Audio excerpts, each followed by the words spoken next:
اب ہم آتے ہیں سیدنا ابراہیم علیہ السلام کے قصے کی طرف، لیکن اس سے پہلے یہ وضاحت کر دیں کہ سیدنا ابراہیم علیہ السلام کے واقعے کے ساتھ چند دوسرے انبیاء علیہم السلام کے واقعات بھی وابستہ ہیں، مثلا سیدنا لوط علیہ السلام کا واقعہ، اس لیے کہ یہ سیدنا ابراہیم علیہ السلام کے بھتیجے بھی ہیں اور ان کے پیروکار بھی۔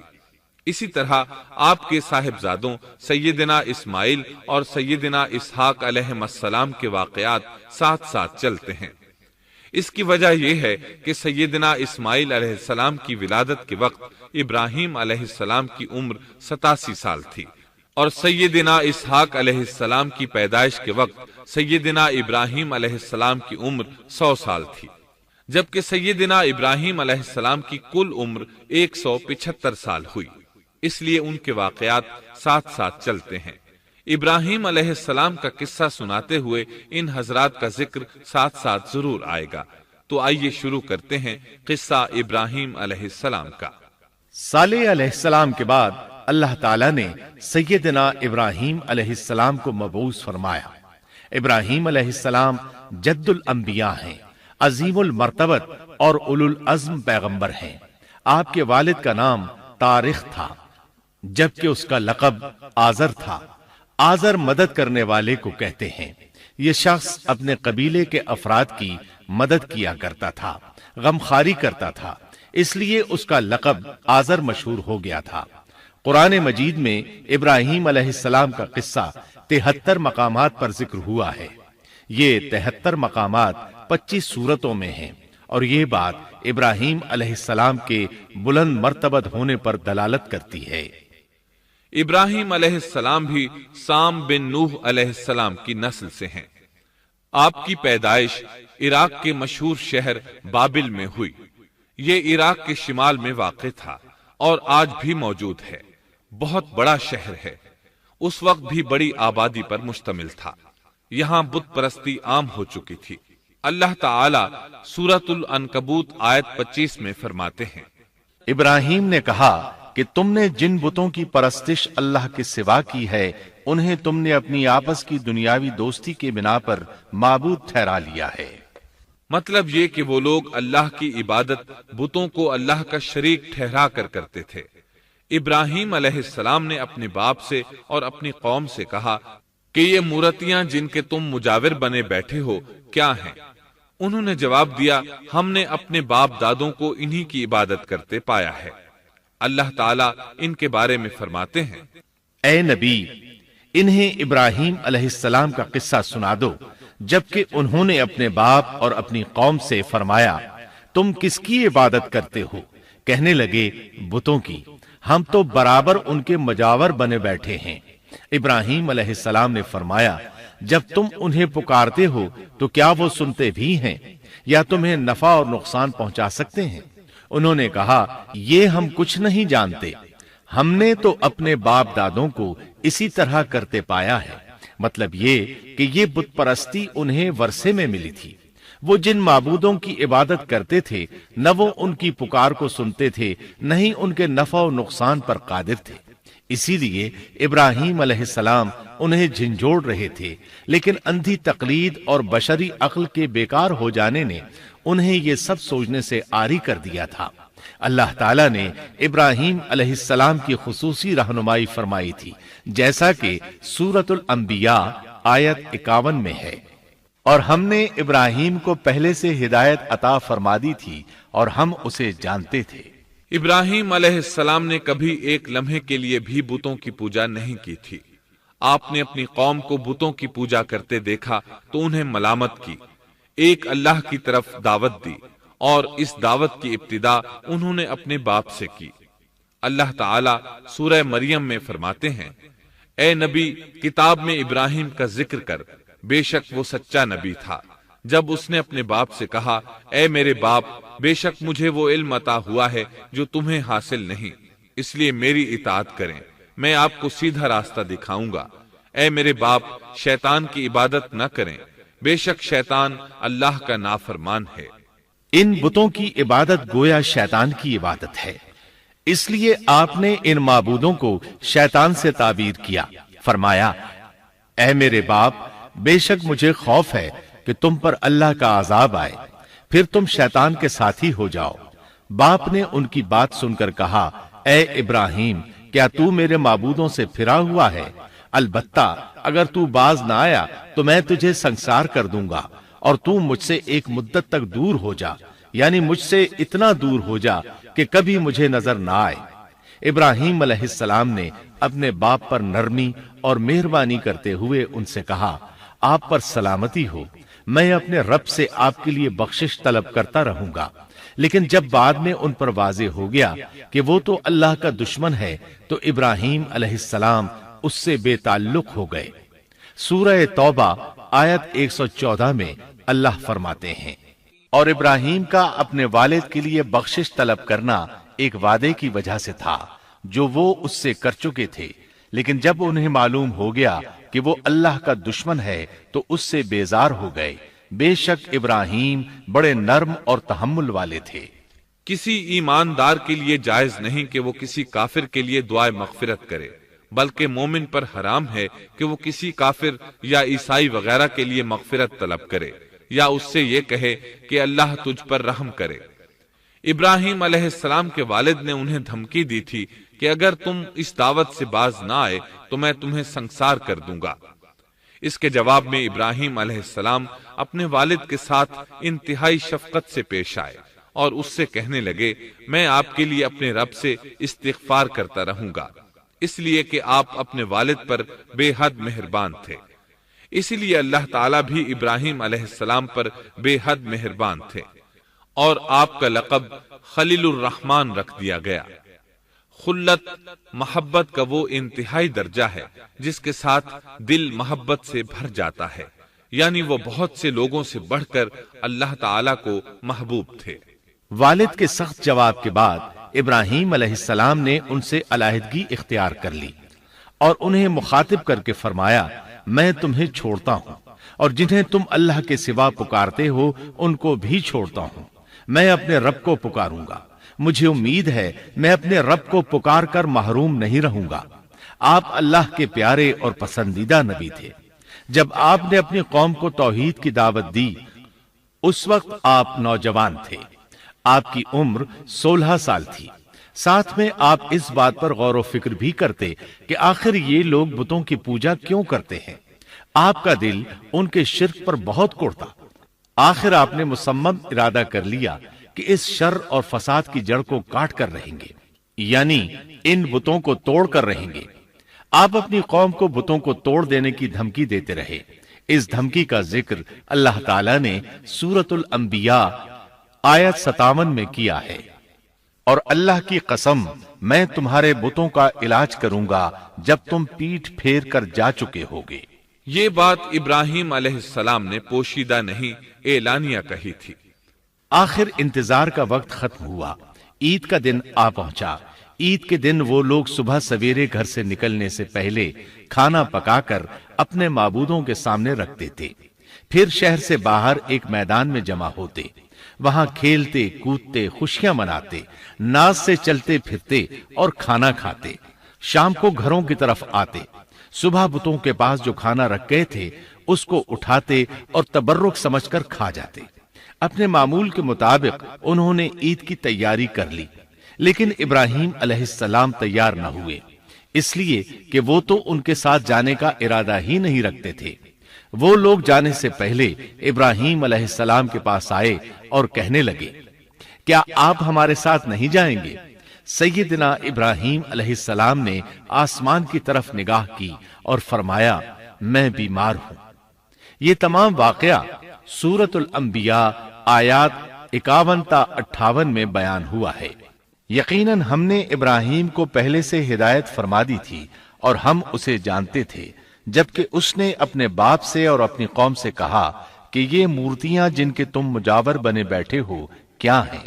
سب نے کہا، ہم نے اپنے باپ دادوں کو انہی کی عبادت کرتے پایا ہے۔ آپ نے فرمایا، پھر تو تم اور تمہارے باپ دادا سبھی یقیناً کھلی گمراہی میں مبتلا رہے۔ کہنے لگے کیا آپ سچ مچ ہمارے پاس حق لائے ہیں یا یوں ہی مذاق کر رہے ہیں؟ آپ نے فرمایا نہیں نہیں، در حقیقت تم سب کا پروردگار تو وہ ہے جو آسمان و زمین کا مالک ہے، جس نے انہیں پیدا کیا ہے، میں تو ایسی بات کا گواہ اور قائل ہوں، اور اللہ کی قسم میں تمہارے ان معبودوں کا علاج تمہاری غیر موجودگی میں کروں گا۔ پس اس نے ان سب کے ٹکڑے کر دیے، البتہ صرف بڑے بت کو چھوڑ دیا، یہ اس لیے کیا کہ وہ سب اس کی طرف لوٹے۔ ابراہیم علیہ السلام نے لوگوں کے ساتھ عیدگاہ جانے سے انکار کیا اور عذر پیش کیا کہ وہ بیمار ہیں۔ وہ لوگ آپ کو چھوڑ کر چلے گئے۔ بعد میں ابراہیم علیہ السلام ان بتوں کے پاس گئے، دیکھا کہ ان کے سامنے کھانا پڑا ہے۔ چونکہ سب لوگ کھانا لائے تھے اس لیے یہ کھانا بہت زیادہ تھا، لیکن ان جھوٹے معبودوں نے اسے کھانا تو درکنار اس کو چھوا تک نہ تھا۔ ابراہیم علیہ السلام نے انہیں مخاطب کر کے کہا، یہ اتنا کھانا تمہارے سامنے پڑا ہے، تم اس کو کھاتے کیوں نہیں؟ تمہیں کیا ہو گیا کہ بات تک نہیں کرتے؟ پھر پوری قوت سے دائیں ہاتھ سے کلہاڑا مار کر ان کے ٹکڑے ٹکڑے کر دیے، لیکن بڑے بت کو چھوڑ دیا تاکہ سب اسی کی طرف رجوع کریں۔ تمام چھوٹے بتوں کو توڑ کر کلہاڑا اس بڑے بت کے کندھے پر رکھ دیا۔ مشرکین میلے سے لوٹے تو دیکھا ان کے سارے معبود اوندھے منہ ٹوٹے پھوٹے پڑے ہیں، ان کے تمام معبودوں کو توڑ دیا گیا تھا۔ وہ حیران رہ گئے کہ یہ کیسے ہو گیا، کس نے کیا؟ کہنے لگے یہ کام کس ظالم کا ہے، اس نے ہمارے معبودوں کی توہین کی ہے۔ اس وقت جن لوگوں نے ابراہیم علیہ السلام کا وہ کلام سنا تھا انہیں ان کا خیال آ گیا، کہنے لگے وہ نوجوان جس کا نام ابراہیم ہے اسے ہم نے اپنے بتوں کی مذمت کرتے سنا ہے۔ اللہ کی قدرت کہ ابراہیم علیہ السلام کا جو مقصد تھا وہ خود بخود پورا ہو رہا تھا۔ قوم کے لوگ مشورہ کر رہے تھے کہ سب کو جمع کرو اور اسے بلاؤ، پھر اسے سزا دو۔ چنانچہ تمام اہل باطل چھوٹے بڑے جمع ہو گئے، کارروائی شروع ہو گئی۔ کہنے لگے اے ابراہیم، ہمارے معبودوں کے ساتھ یہ لغو حرکت تو نے کی ہے۔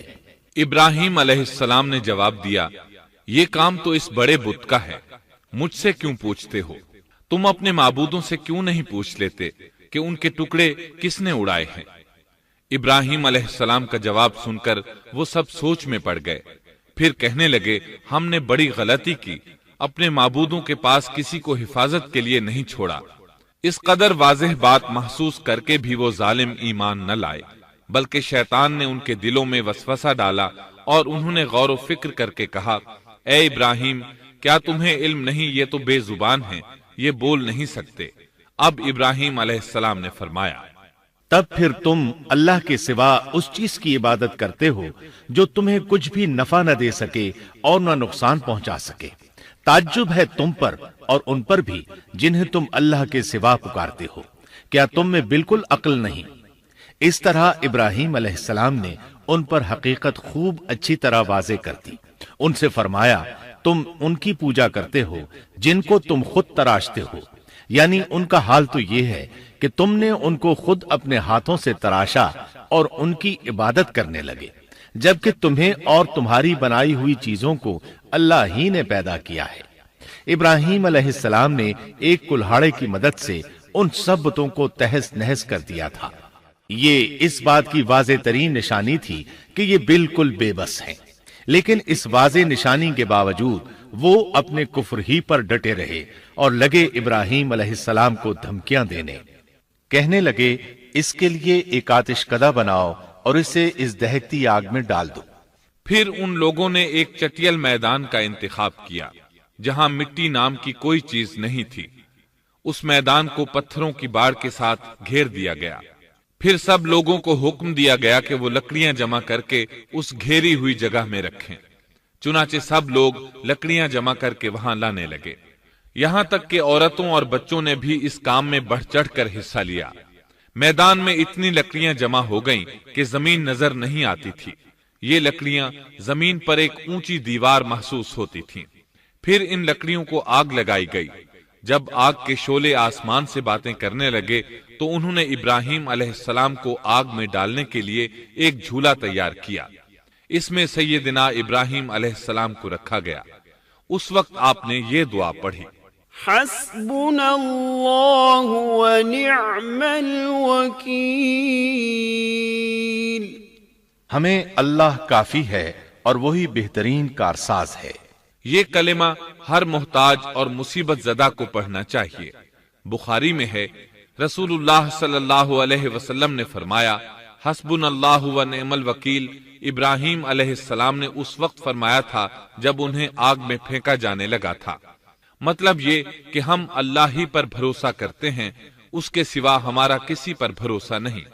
بعض روایات میں یہ بھی ہے کہ جب ابراہیم علیہ السلام کو آگ میں ڈالا جانے لگا تو جبریل علیہ السلام آئے اور کہا، اے ابراہیم، کوئی حاجت ہے تو میں حاضر ہوں۔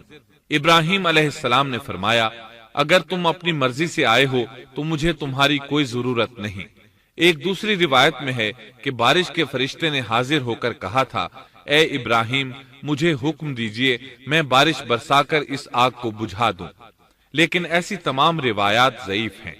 یوں بھی اللہ کا حکم ان سے پہلے کام کرنے والا تھا۔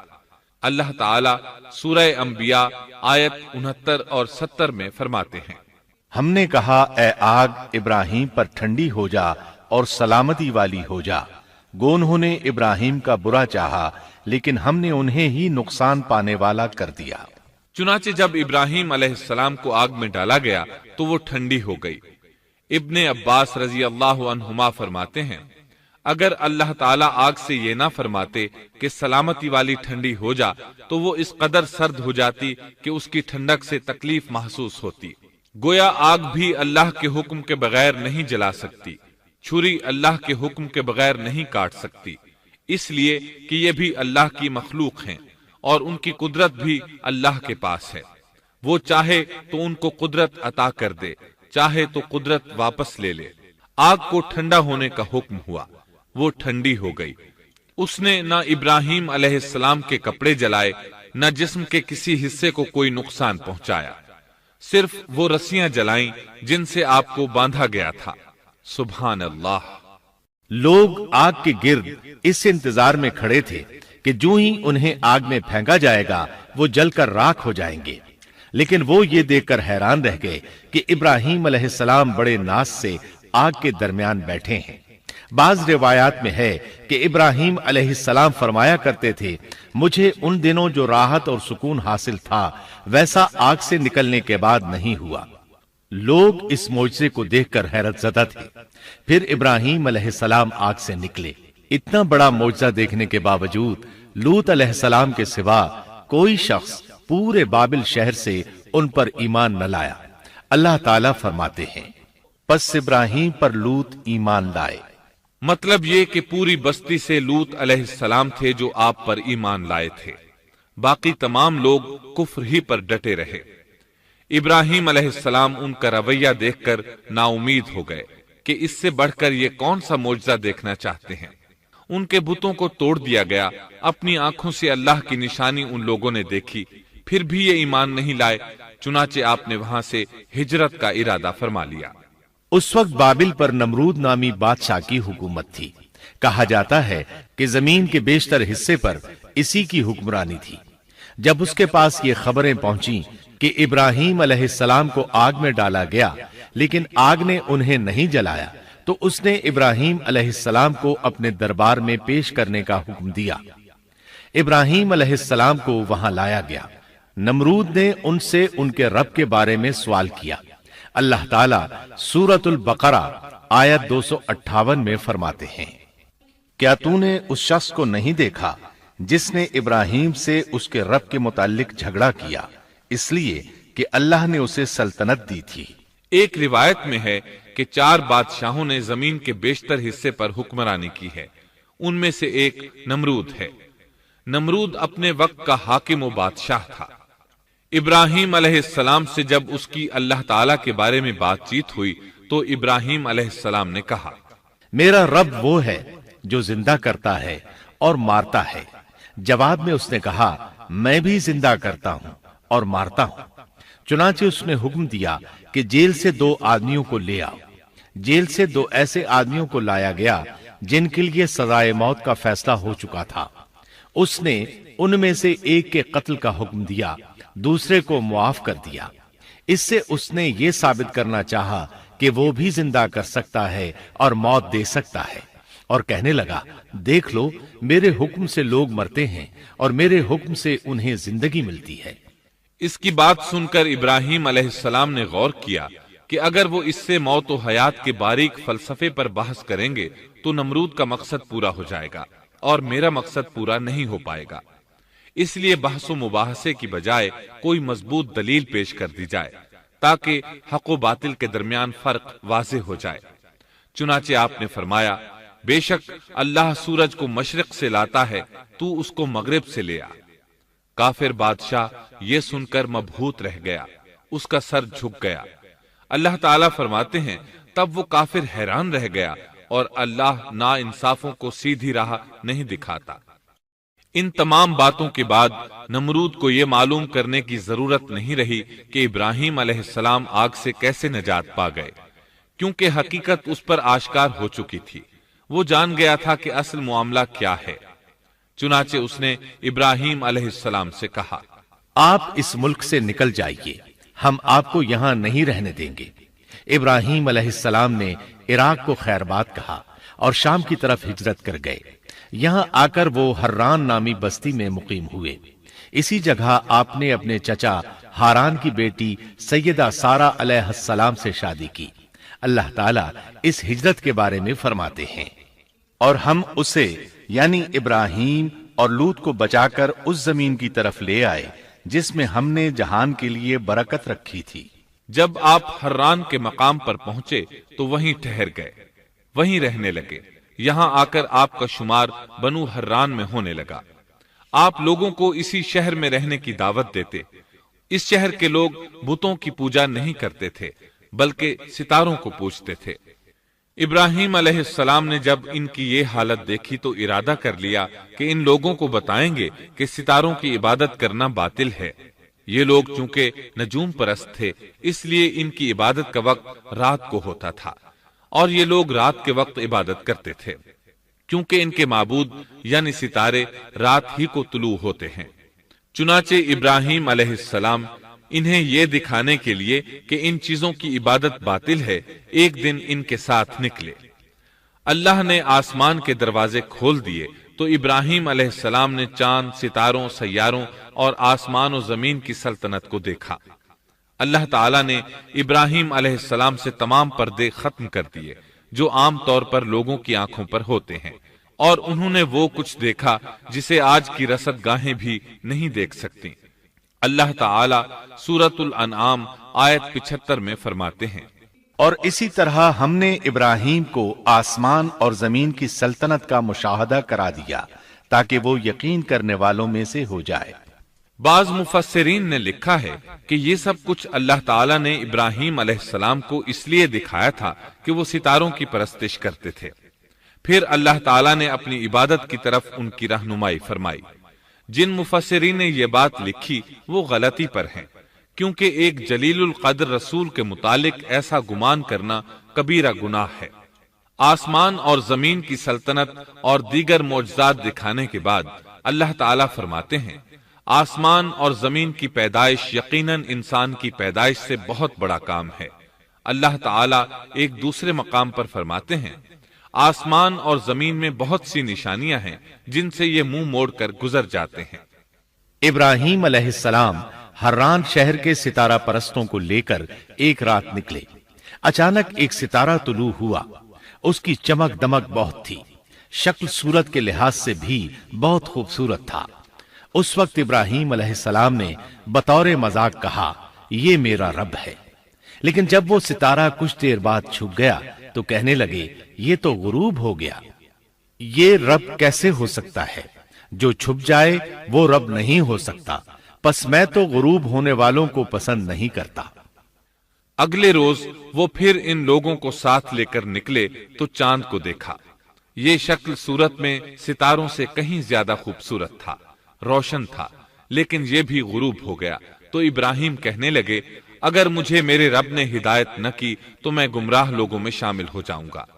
اے اللہ تو کہاں ہے؟ اپنی طرف میری رہنمائی کر۔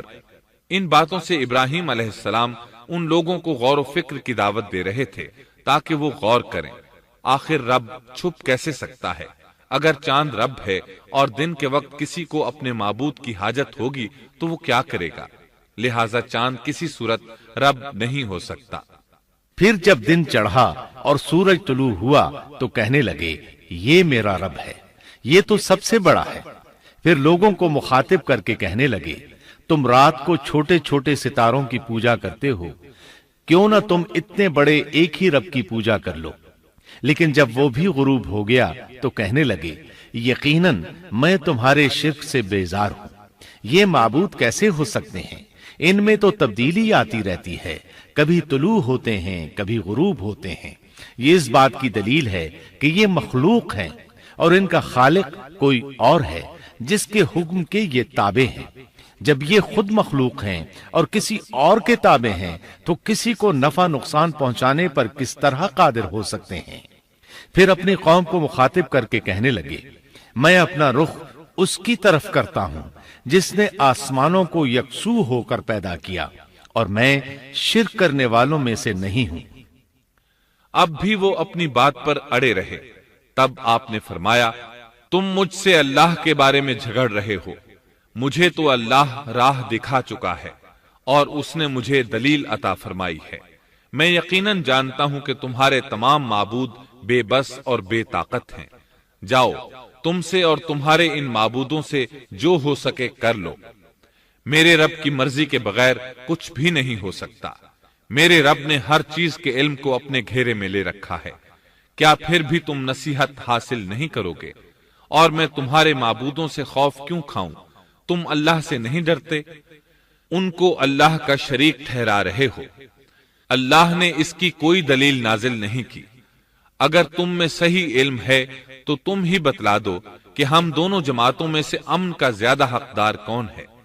امن انہی کے لیے ہے جو ایمان لانے کے بعد دین کو شرک سے خلط ملط نہیں کرتے۔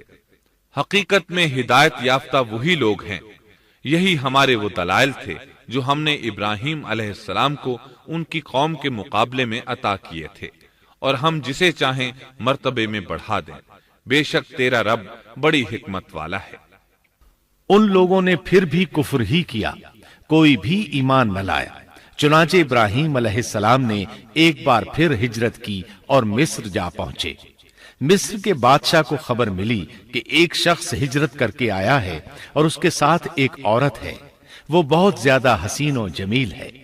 چنانچہ اس ظالم نے اپنے کارندوں کو بھیجا کہ اس عورت کو میرے پاس لے آؤ، ساتھ ہی اس سے پوچھنا کہ تمہارے ساتھ جو آدمی ہے وہ کون ہے، اگر وہ اس کا خاوند ہو تو اسے قتل کر دینا۔ ادھر بادشاہ نے اپنے کارندوں کو حکم دیا، ادھر اللہ نے ابراہیم علیہ السلام کی طرف وحی بھیج دی۔ انہوں نے سارہ علیہ السلام سے کہا اگر وہ تجھ سے میرے بارے میں پوچھیں تو بتا دینا تم میری بہن ہو۔ پھر سارہ سے بولے اے سارہ، روئے زمین پر میرے اور تیرے سوا کوئی مومن نہیں، یعنی یہ کافروں کی سرزمین ہے، یہاں کوئی مومن نہیں، اس لحاظ سے تم میری دینی بہن ہو۔ پھر بادشاہ نے ابراہیم علیہ السلام کو پیش کرنے کا حکم دیا۔ اس نے آپ سے پوچھا یہ عورت کون ہے؟ آپ نے فرمایا یہ میری بہن ہے۔ اس طرح ابراہیم علیہ السلام کی زندگی میں 3 موقع ایسے آئے کہ انہوں نے اللہ کے دین کی حمایت اور مدافعت کے لیے توریہ کیا۔ توریہ کا مطلب یہ ہے کہ واقعہ کچھ اور ہو لیکن کوئی شخص کسی خاص مصلحت کی وجہ سے اسے 2 معانی والے الفاظ کے ساتھ اس انداز میں بیان کرے کہ سننے والا اس واقعہ کو نہ سمجھ سکے بلکہ اس کا ذہن خلاف واقعہ چیز کی طرف منتقل ہو جائے۔ شریعت نے بعض مخصوص حالات میں اس کی اجازت دی ہے۔ وہ 3 مواقع جہاں ابراہیم علیہ السلام نے توریہ فرمایا ان کی وضاحت کچھ اس طرح ہے۔ ایک یہ کہ آپ نے میلے پر نہ جانے کی غرض سے ان لوگوں سے کہا تھا کہ میں بیمار ہوں۔ دوسرے موقع پر یہ فرمایا تھا یہ کام اس بڑے سردار بت کا ہے۔ تیسرے سارہ علیہ السلام کو دینی بہن قرار دیا۔ اس ظالم بادشاہ نے سارہ علیہ السلام کو اپنی تحویل میں لے لیا۔ جب سارہ علیہ السلام کو معلوم ہوا کہ وہ ایک بدکار شخص ہے تو انہوں نے اللہ تعالیٰ سے دعا کی، اے اللہ، تجھے معلوم ہے میں تجھ پر اور تیرے نبی پر ایمان لائی ہوں اور اپنے جسم کو اپنے خاوند کے سوا ہر ایک سے محفوظ رکھا ہے، لہٰذا آپ اس کافر کو مجھ پر مسلط نہ کیجیے گا۔ چنانچہ اس کافر بادشاہ نے جب سیدہ سارہ کو پکڑنے کے لیے اپنا ہاتھ بڑھایا تو اس کا ہاتھ شل ہو گیا اور اپنی جگہ پر جم گیا۔ وہ لگا چیخ پکار کرنے، اس میں اتنی طاقت نہ رہی کہ اپنے ہاتھ کو حرکت دے سکے۔ اس کی آواز سن کر اس کے محافظ بھاگے ہوئے آئے، انہوں نے اس کے ہاتھ کو چھڑانا چاہا لیکن چھڑا نہ سکے۔ اس کی یہ حالت دیکھ کر سیدہ سارہ خوف زدہ ہو گئیں۔ انہوں نے سوچا اگر یہ مر گیا تو لوگ کہیں گے اسے میں نے قتل کیا ہے، چنانچہ انہوں نے اللہ سے دعا کی کہ اسے چھوڑ دیا جائے۔ اللہ تعالیٰ نے آپ کی دعا قبول کر لی، اس کا ہاتھ ٹھیک ہو گیا، لیکن وہ ظالم پھر بھی نہ ڈرا۔ اس نے ایک بار پھر آپ کی طرف ہاتھ بڑھایا، اس کا ہاتھ پھر شل ہو گیا۔ سیدہ سارہ نے پھر دعا کی، وہ دوبارہ ٹھیک ہو گیا، وہ پھر بھی باز نہ آیا۔ تیسری بار پھر اس نے ان کی طرف ہاتھ بڑھایا، اس بار بھی اس کا ہاتھ شل ہو گیا۔ اب وہ سیدہ سارہ علیہ السلام سے کہنے لگا، اب کی بار اگر تو مجھے اس مصیبت سے نجات دلائے گی تو میں تجھے چھوڑ دوں گا اور کبھی تیرے آڑے نہیں آؤں گا۔ چنانچہ سیدہ سارہ علیہ السلام نے اللہ تعالی سے دعا کی، وہ ٹھیک ہو گیا۔ تب اس نے اپنے کارندوں کو آواز دی اور ان سے بولا، تم میرے پاس کسی انسان کو نہیں بلکہ سرکش جن کو لائے ہو۔ پھر اس نے انہیں رہا کر دیا، عزت و اکرام سے رخصت کیا اور ان کی خدمت کے لیے اپنی بیٹی ہاجرہ کو ساتھ کر دیا۔ سارہ علیہ السلام واپس لوٹیں تو دیکھا کہ ابراہیم علیہ السلام نماز پڑھ رہے ہیں۔ نماز کے بعد انہوں نے پوچھا، سارہ، اس نے تمہارے ساتھ کیا سلوک کیا؟ سیدہ سارہ علیہ السلام نے سارا واقعہ سنا دیا۔ سن کر آپ نے فرمایا، الحمدللہ۔ پھر بولے، اب ہم یہاں نہیں رہیں گے بلکہ واپس جائیں گے۔ چنانچہ آپ ایک بار پھر فلسطین میں آ گئے، وہیں اپنی زندگی بسر کرنے لگے۔ جب آپ فلسطین میں مستقل طور پر رہائش پذیر ہوئے تو لوط علیہ السلام بھی آپ کے ساتھ تھے۔ لوط علیہ السلام آپ کے بھتیجے تھے، ان کے والد کا نام ہاران تھا۔ یہ بچپن ہی سے سیدنا ابراہیم علیہ السلام کے زیر سایہ رہے، انہی کے ہاں پرورش پائی، اس لیے دین حق فوراً قبول کر لیا۔ جب سیدنا ابراہیم علیہ السلام نے عراق سے شام کی طرف ہجرت کی تو یہ آپ کے ساتھ تھے، وہاں سے حران گئے، تب بھی ساتھ تھے۔ پھر مصر کی طرف ہجرت کی تو بھی لوط علیہ السلام ان کے ساتھ تھے۔ آخر کار جب آپ نے مصر کو بھی خیر بات کہا اور فلسطین آ گئے تب بھی یہ ساتھ تھے۔ اب ابراہیم علیہ السلام نے لوط علیہ السلام کو حکم دیا کہ وہ بستی سدوم کی طرف چلے جائیں، اس لیے کہ اس بستی کے لوگ کفر کی انتہائی گہرائی میں جا چکے ہیں، انہیں کفر و شرک سے نکالنے کے لیے وہاں جائیں، انہیں اللہ کے احکام سنائیں، اللہ کی طرف دعوت دیں۔ چنانچہ لوط علیہ السلام تو اس طرف روانہ ہو گئے اور ادھر فلسطین میں صرف 3 مسلمان رہ گئے، ابراہیم علیہ السلام، ان کی زوجہ محترمہ سیدہ سارہ اور سیدہ ہاجرہ علیہم السلام وہیں رہائش پذیر رہے اور لوگوں کو مسلسل اللہ کی طرف دعوت دیتے رہے۔ یہاں یہ بے شمار مال و دولت کے بھی مالک بن گئے۔ جب ان کی عمر 85 یا 86 سال ہوئی تو سارہ علیہ السلام نے سوچا، میں بانجھ ہوں، میرے خاوند بوڑھے ہیں لیکن اولاد کی تمنا ہے، تو کیوں نہ میں اپنی لونڈی ہاجرہ ہدیے اور تحفے کے طور پر ابراہیم علیہ السلام کو دے دوں۔ چنانچہ ہاجرہ ابراہیم علیہ السلام کو مل گئیں، انہوں نے ان سے شادی کر لی۔ اللہ رب العزت نے جلد ہی ان کے بطن سے آپ کو اسماعیل علیہ السلام عطا فرمائے۔ ہاجرہ علیہ السلام کے ماں بننے پر اور ان کی اولاد کو دیکھ کر سیدہ سارہ علیہ السلام کو فطری طور پر غیرت کا احساس ہوا۔ اللہ کی قدرت دیکھیے، خود ہی انہیں ہاجرہ کو تحفے میں دیا تاکہ اولاد حاصل ہو، اور جب وہ ماں بن گئیں تو اب غیرت محسوس کر رہی ہیں۔ اپنی اس کیفیت سے مجبور ہو کر سیدہ سارہ نے ابراہیم علیہ السلام سے کہا، آپ مجھے اس کے ساتھ ایک جگہ پر نہ رکھیں۔ مورخین اور سیرت نگار لکھتے ہیں کہ ہاجرہ علیہ السلام ایک نطاق پہنا کرتی تھی، یعنی وہ جسم کے درمیان ایک لمبا کپڑا لٹکا لیتی تھیں تاکہ وہ کپڑا گھسٹ گھسٹ کر قدموں کے نشانات مٹا دے اور سارا کو نظر نہ آئے، کیونکہ سارا غیرت کی حد کو پہنچ چکی تھی۔ ابراہیم علیہ السلام نے جب سارا علیہ السلام کے اندر غیرت کے آثار دیکھے تو ہاجرہ کو ان کی نگاہوں سے دور کر دیا۔ ادھر اللہ کا حکم بھی نازل ہو گیا کہ اپنی بیوی ہاجرہ اور دودھ پیتے بچے اسماعیل کو ساتھ لے لیں اور مکہ کی طرف رخ کر لیں۔ ابراہیم علیہ السلام مکہ کی طرف روانہ ہوئے، یہاں تک کہ مکہ پہنچ گئے۔ یہ جگہ اس وقت بالکل ویران اور بے آباد تھی، نہ کوئی انسان تھا، نہ پانی، نہ نباتات کے آثار تھے، غرض کوئی چیز نظر نہیں آتی تھی، بس پہاڑوں کے درمیان ایک بے آب و گیاہ میدان تھا۔ یہی وہ مقدس اور تاریخی وادی تھی جہاں ابراہیم علیہ السلام اپنی زوجہ اور لخت جگر کو چھوڑ کر واپس پلٹے۔ سیدہ ہاجرہ علیہ السلام کو بہت حیرت ہوئی، انہیں یہ امید نہیں تھی کہ ان کے خاوند انہیں ایک بے آباد جگہ تنہا چھوڑ کر چل دیں گے، اس پر بچے کی ذمہ داری الگ تھی۔ چنانچہ انہوں نے ابراہیم علیہ السلام کو آواز دی، لیکن انہوں نے مڑ کر بھی نہ دیکھا۔ اب وہ ان کے پیچھے آئیں اور قریب پہنچ کر بولی، اے ابراہیم، ہمیں کہاں چھوڑے جا رہے ہو؟ یہاں نہ پانی، نہ خوراک، نہ کوئی انسان۔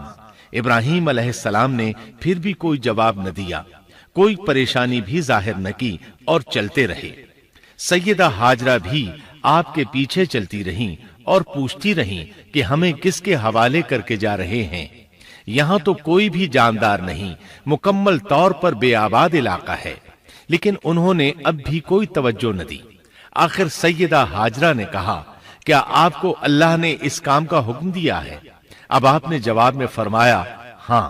تب سیدہ ہاجرہ بولی، اگر یہ بات ہے تو اللہ تعالی ہرگز ہمیں ضائع نہیں ہونے دے گا۔ جب انسان اللہ کے احکام کو بجا لائے تو اس کے دل سے فقر و فاقے کا خوف نکل جاتا ہے اور اللہ اسے طرح طرح کے انعامات سے نوازتا ہے۔ انسان جب تک اللہ کے احکام کو بجا لاتا رہے گا تب تک اللہ کی نصرت اور اس کی تائید شامل حال رہے گی۔ چنانچہ جوں ہی ہاجرہ علیہ السلام کو پتا چلا کہ انہیں تنہا چھوڑ جانا اللہ کے حکم کی بنا پر ہے تو فوراً یقین بھرے لہجے میں بولی، تب اللہ ہمیں ضائع نہیں کرے گا۔ یہ کہہ کر وہ اپنے شیر خوار بچے کی طرف پلٹ گئیں۔ خوراک اور پانی چند دن میں ختم ہو گئے، پانی کا ایک قطرہ پاس نہ رہا۔ اب پانی کی تلاش شروع کی، لیکن اپنے لیے تو درکنار، ماں کو بیٹے کے لیے بھی پانی نہ ملا نہ خوراک۔ اب بچہ لگا بھوک سے بلکنے، خوراک نہ ملنے کی وجہ سے ماں کا دودھ بھی خشک ہو گیا تھا۔ عورت کتنی بھی باحوصلہ ہو اپنے بچے کو بھوک سے بلکتے نہیں دیکھ سکتی۔ اب انہوں نے بچے کو وہیں چھوڑا اور تیزی سے قریبی پہاڑی صفا کی طرف لپکی۔ اوپر چڑھ کر ادھر ادھر نظر دوڑائی کہ شاید کسی طرف پانی یا خوراک نظر آ جائے یا کسی انسان کی جھلک نظر آ جائے۔ جب کچھ نظر نہ آیا تو نشیب کی طرف چلی، ساتھ میں بچے کی طرف بھی دیکھتی جاتی تھی۔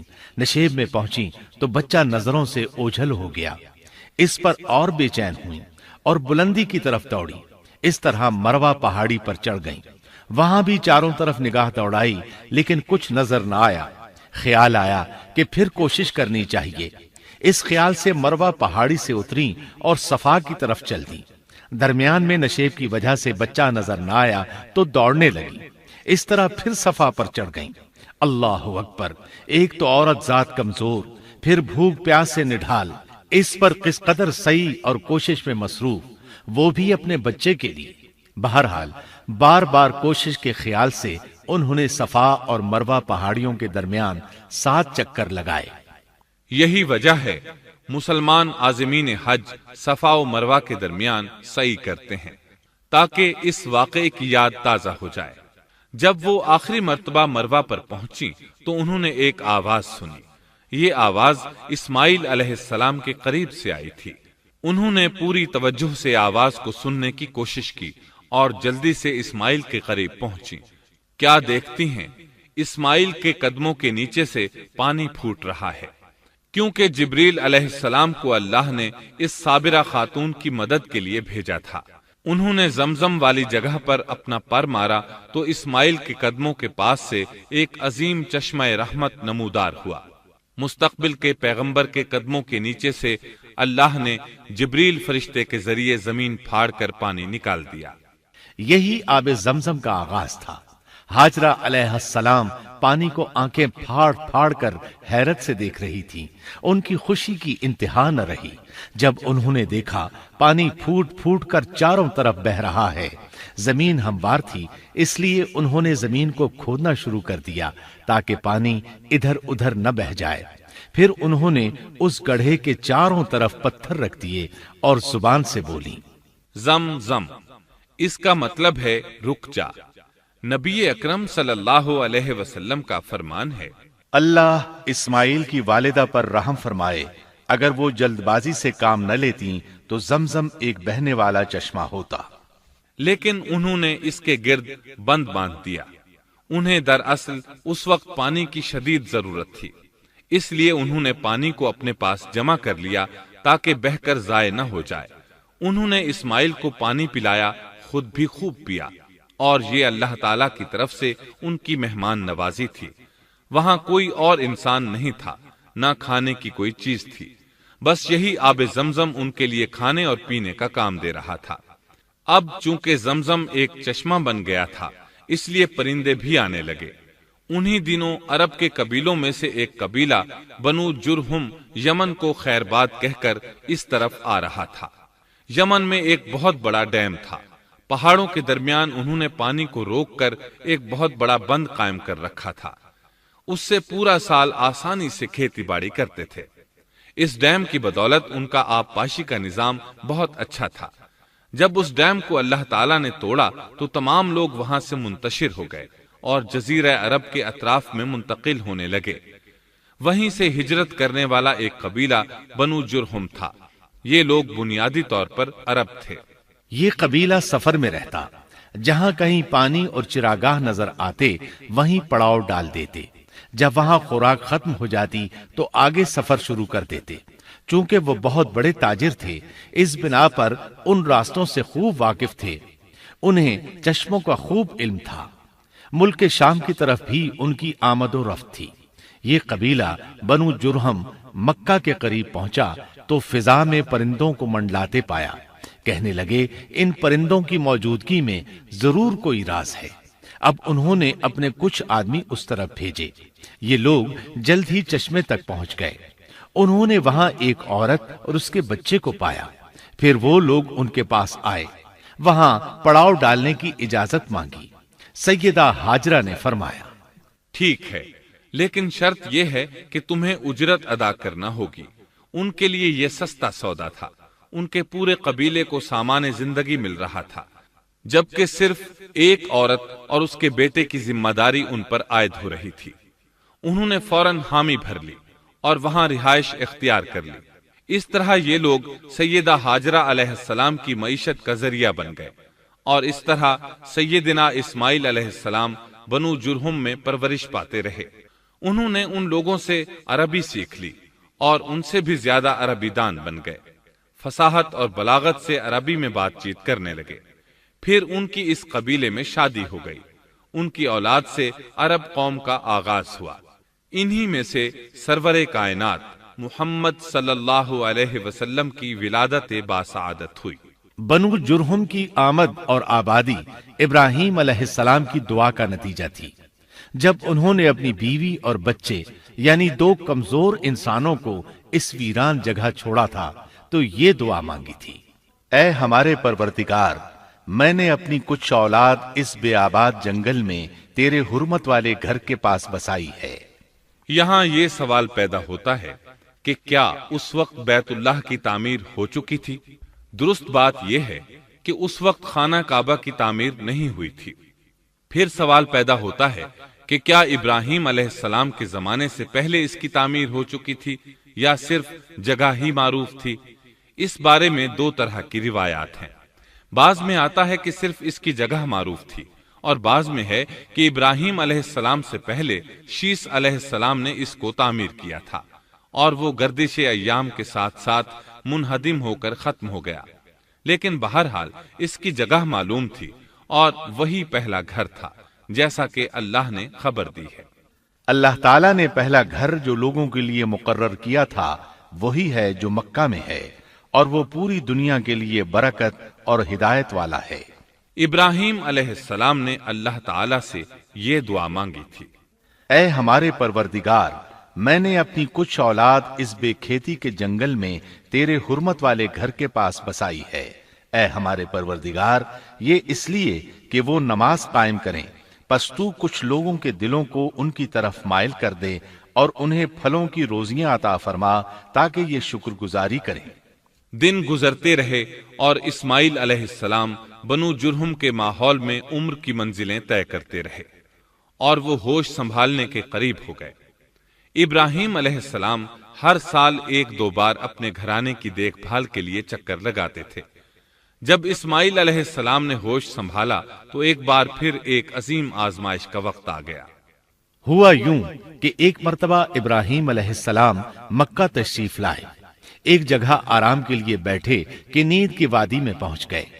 نیند میں انہوں نے خواب دیکھا کہ اپنے لخت جگر کو اپنے ہاتھ سے ذبح کر رہے ہیں، ساتھ ہی آنکھ کھل گئی۔ ابراہیم علیہ السلام جانتے تھے کہ انبیاء کرام کے خواب حقیقت ہوتے ہیں، اللہ کی طرف سے وحی ہوتے ہیں، اور شیطان کسی صورت ان کے خواب میں نہیں آ سکتا، لہٰذا انہوں نے اس خواب کے مطابق عمل کرنے کا پختہ ارادہ کر لیا، کسی قسم کی پریشانی کا شکار نہ ہوئے۔ اللہ رب العزت نے اس عظیم اور تعجب خیز واقعے کا قرآن مجید میں ذکر کرتے ہوئے فرمایا، اور ابراہیم نے کہا، میں تو ہجرت کر کے اپنے پروردگار کی طرف جانے والا ہوں، وہ ضرور میری رہنمائی کرے گا۔ اے میرے رب، مجھے نیک بخت اولاد عطا فرما۔ تو ہم نے ایک بردبار بچے کی بشارت دی۔ پھر جب بچہ اتنی عمر کو پہنچا کہ اس کے ساتھ چلنے پھرنے لگا تو ابراہیم نے کہا، میرے پیارے بیٹے، میں نے خواب دیکھا ہے کہ میں تجھے ذبح کر رہا ہوں، اب تو بتا تیری کیا رائے ہے؟